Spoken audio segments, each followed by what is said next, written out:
Hey everyone, and welcome to 2001. Wish you were here.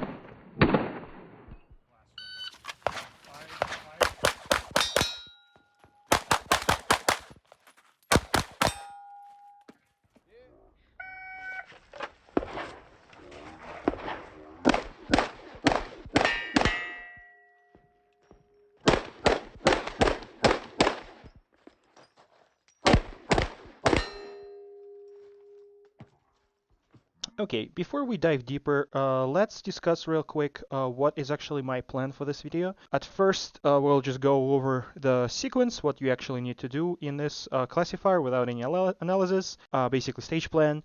Then I'm going to go into execution analysis of my run on this stage. Then we will take a look at the splits, transitions and splits included. Then I would like to highlight a few things that are most important in my opinion to shoot this classifier with a good high score. I will dive a little bit deeper into background before this match, what I've been practicing recently, and then something like homework, what to work on to improve skills that this classifier tests.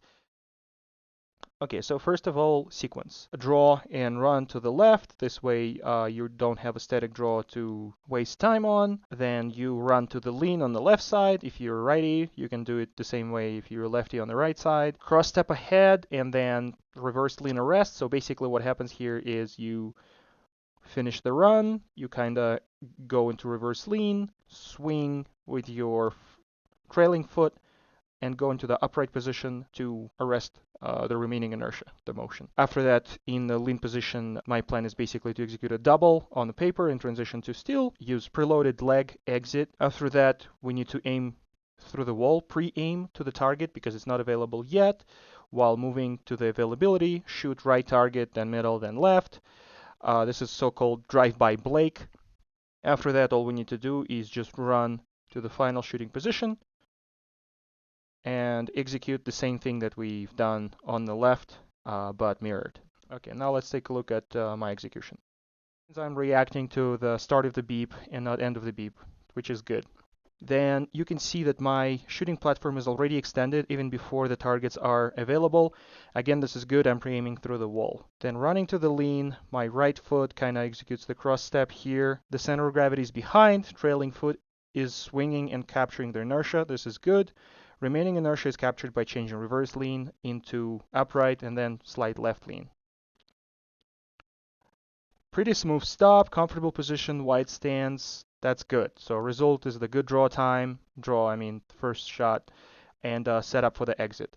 The only problem that happened here is I missed the steal first time, and I had two follow-ups. One of them was actually unnecessarily. That was additional 45 hundredths of a second. After that, the double in transition. So double had no issues. Transition had an error, but I don't think there was any hesitation, which means I applied the principle of cone of accuracy, the GM26 method correctly, which is good. Transition error likely happened due to not fully formed recognized pattern. So basically, I think I just need more practice running to the left lean and then just shooting a double and transitioning to steel, or shooting like a Blake drill there or something like that, because transition in the lean is going to be slightly diagonal, so it's not a normal transition. It's not something I train every day, so I lack that skill. I think it's also important to practice this in live fire as well, because even if we're shooting minor, the recoil will affect the behavior of the shooting platform. These splits marked in red 25 and 20 are actually quick enough for reacting to doing the follow-up. So I would say these were subconscious follow-ups. So that was good. Preloaded leg exit. It always feels slow. I just suck it up here basically. But my time to shot was 116 to the right target in the middle array. So I think it's good. I pre-aim through the wall. Almost did not drop my shooting platform. That's good. After that, we basically execute the drive-by Blake here. I kept moving, so I did not waste time on acceleration nor deceleration. I executed this confidently, so I was confident in that I will have acceptable accuracy. I did not outrun my shooting platform in this final position here, although I was close to it. So all that is good. The only thing that I don't like here is that I had 4 Charlies total on this stage. I don't think I had enough suspension. I don't think I was low enough. You can see that I'm kind of lower here, I think. Like this is like I'm pretty low. I like that. But in the middle, I'm like much more upright. After that, I run to lean on the right. So I dropped my shooting platform, I think, for a little bit too long. And even though the time to the first shot here was 104, I don't like this. I think it could be improved. So another thing I didn't like here is you can see my heel. My left heel is slightly in the air, so the movement was suboptimal.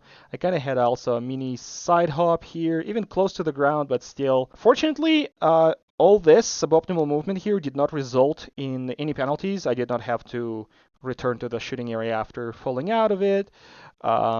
I had acceptable hits, I think, on the paper. It was okay.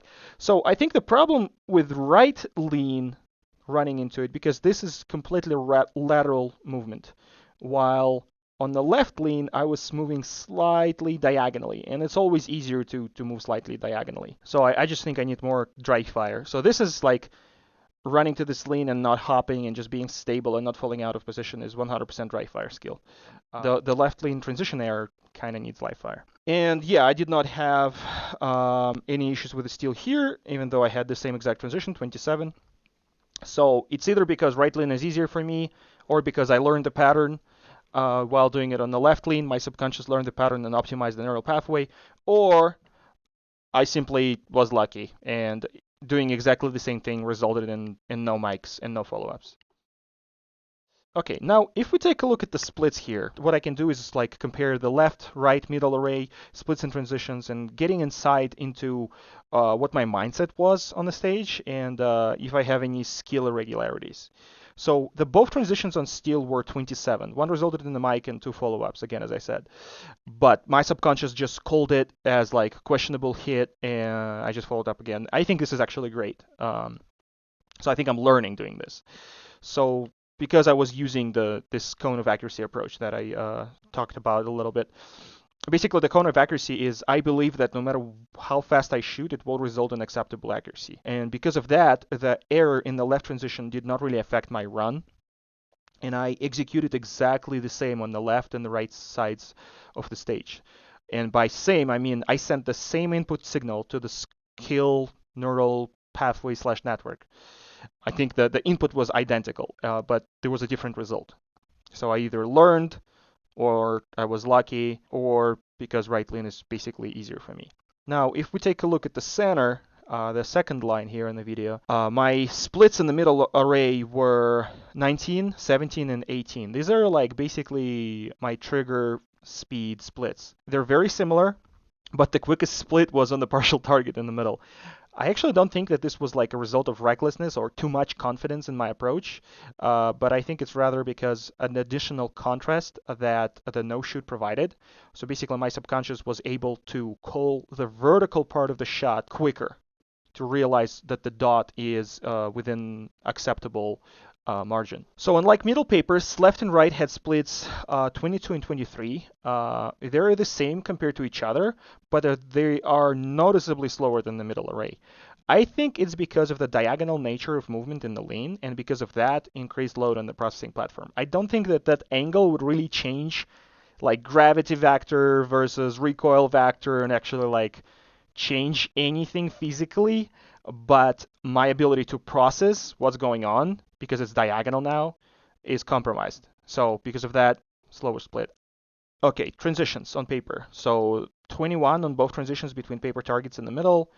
Could be faster, but considering that one of these is a partial and both are done on the move, I think it's acceptable. The only unacceptable part here again is the accuracy for Charlie's, which should be improved with more practice. So basically just polishing the neural pathway, optimizing it, and deliberate increase in depth of non-shooting platform. Just get low and stay low. So my suspension would improve and I would have less disturbance coming from non-shooting platform to shooting platform. Okay, now let's take a look at what I think are the most important aspects of executing well on this classifier. So first, I would say tension control and confidence. A second is keep your shooting platform engaged and extended at all times. So pre-aim through the walls, keep your gun up. For A class and above, I would say staying footloose or constantly moving. That would reduce your time on acceleration and deceleration if you have to like stop in this position. It's not about doing this little movement because this is like, what, 4 feet, this gap between the walls, but it's just reduction of the time that's wasted if you would be completely static here. Going completely static here will take a lot of time because you have to stop, stabilize, and then accelerate. The fourth most important thing I would say here is you need to get rid of any hesitations and really think about it. These targets are at 7 yards. What are you being careful about? For GMs, I would say you need to use so-called aim ambiguity reduction using proprioception. So basically, visually, your dot is going to be moving so fast, it's going to be a line, a streak. But proprioception will allow you to feel where within that streak the shot will land. So visuals will tell you where it may land on this vertical line or vertical-ish, and proprioception will tell you it's going to be somewhere here, much smaller vertical gap. After that, don't overrun your shooting platform. Like literally, just don't go crazy fast and run. It's still a shooting skill testing classifier, so it's important to shoot first and move second. And the seventh is the so-called cone of accuracy GM26 method. So to dive a little bit deeper into this, ask yourself, if you could always have acceptable accuracy, how fast would you shoot? What if I tell you that even if you slow down to like 50%, you will still have mistakes in the same accuracy? Like if you do it in dry fire, you will still overswing your transition, underswing your transition, still have non-perfect index on draw, things like that. Unless you are national champion, you will see some mistakes. So if slowing down doesn't increase your accuracy, why going faster should decrease it? In my opinion, accuracy isn't the opposite of speed. It's a result of a correct sequence or a correct execution. Your brain doesn't even have ability to precisely measure nor even correctly perceive time on its own without using any instruments. So, if you could always have acceptable accuracy, how fast would you shoot? For the next part, I would like to quickly highlight what I practiced before shooting this classifier for maybe a few weeks, actually maybe my whole life. So basically I have these dry fire stickers. I've been doing drive-by Blakes with vertical safety a lot. By vertical safety, I mean this guy right here. So basically I would shoot the lower target first, and then I will shoot the main lower alpha zone on the upper target. This thing is sitting right next to the wall between my kitchen in living room, so I would like not be able to see it until I move laterally to see it partially, like first right side, then swinging left. So I will literally execute a drive-by Blake. So basically what a drive-by Blake is, you do a Blake drill, which is like transition drill, but you are doing it on the move. And by drive-by move, I mean you're not doing like sidestep or sliding, but rather your lower body tries to pretend that it goes pretty much downrange, while your upper body is torqued to the side to the real downrange and executing the Blake drill. And vertical safety is just something like that. And other than that, I've been pushing speed using this cone of accuracy approach and just letting shooting platform execute completely subconsciously. This could have contributed to the increased confidence in the middle array in the classifier. I've also been doing a lot of leans and run to leans, but not crazy amount, so probably less than this speed pushing thing. But yeah, probably helped. Okay, so now before we analyze someone else's video, I would like to go to assign some homework. So fundamentals wise, in my opinion, this classifier is nothing crazy. Basically, you have fully open targets at 7 yards. One of them is a partial 50% alpha, or maybe slightly less than 50%. But at this distance, at M level, maybe even A level and above, there should be no difference in splits and transitions from open target to this partial or whatever. Like you should be able to index on a half alpha at 7 yards. So movement, comfort, and confidence and ability to execute, like basic fundamentals, I think are much more important here. So I would recommend spending minimal time in grip and recoil control, in zeros, doubles, bill, Blake drills, and just go to some type of dynamic drills as soon as possible. So going to the lean, shooting something on the move, drive-by Blake, all that stuff. I would say for recoil control and grip, your requirement to get a GM here would be like, can you split 24 on a partial and open targets at 7 yards? If you can, do it consistently with like alpha hits, you're good. For Blake drill, I would say your requirement would be the difference between a transition and split should be less than 20%. So for example, 18 split and 21 transition is completely acceptable. On this classifier, with all the high hit factors published, there's absolutely no need to split faster than 18 for any division to make a hundo. If you can split 18 faster, you can literally slow down your splits if you need to. Not necessarily, you don't have to. Another thing I would say interesting here is I would recommend playing with like transition by turret versus transition by lean around walls, like simulating left position and right position. Basically, when you do a turret transition, you have your feet planted completely symmetrically, and when you push with your legs, you kind of start twisting your thighs to one way or another.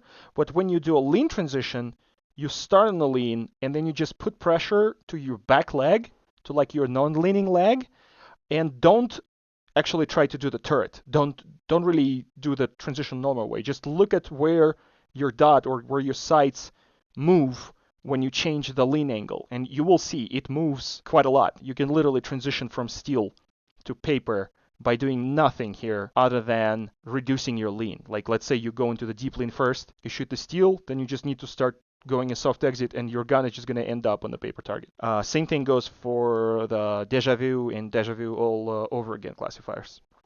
Another thing that I would recommend working on here is the basics of movement, bucket drill, and leans practice. I actually have a video on this on my channel. It was recently posted. You can probably look it up. It's called USPSA Movement Basics Bucket Drill Leans Practice. To learn the reverse lean arrest thing, I would say simply start running, then cross step in front of your center of gravity, leaning away from the direction you're running into. And make sure you have enough traction before you do that, though, so you don't fall. Traction is really important here. So let inertia ride you into the kind of like start swinging trailing foot into the position, like I showed it here. This is kind of cross step or just right foot going forward, but I'm already twisted to the right side, so it's kind of cross step. And now I let my center of gravity hang behind me. The left foot swings. I'm in the right lean, so it's reverse lean, and now I'm going into the left lean, and I kind of stand up, so I don't like that, but principle stays the same. To improve middle array performance, I would say start with the Blake drill and just add movement to it.